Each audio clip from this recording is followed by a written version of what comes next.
நினைவு தூங்கிடாது இரவு தூங்கினாலும்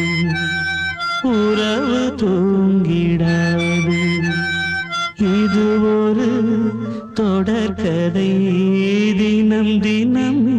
வளர்ப்பிறை நிலவு தூங்கும் நேரம் நினைவு தூங்கிடாது